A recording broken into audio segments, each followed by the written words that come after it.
This is KNEB.TV Ag News from the FNBO Ag Desk.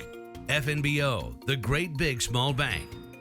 Supply chain issues, a possible rail strike, and other factors are adding stress to the movement of grains once harvested. Bart Mosman, general manager of Farmers Cooperative in Hemmingford, says moving out the wheat crops didn't pose a problem. But we were able to move about 4 shuttles of wheat out of Hemmingford before corn harvest started. So we actually had some pretty good luck with some rail logistics at that time. So we actually haven't experienced that much rail disruption because we haven't been shipping much rail.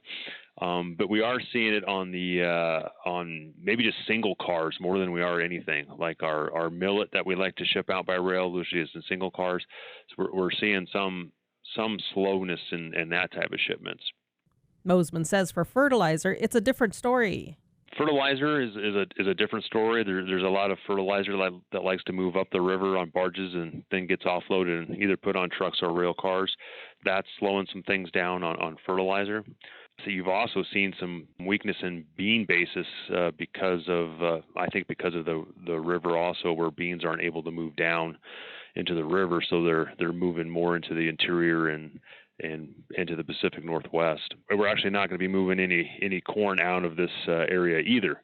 But I think there's actually going to be some corn coming into the area from maybe the eastern corn belt into western Nebraska, eastern Colorado, western Kansas. But yes, just overall drought conditions in the whole Nebraska panhandle, and then eastern Colorado, western Kansas.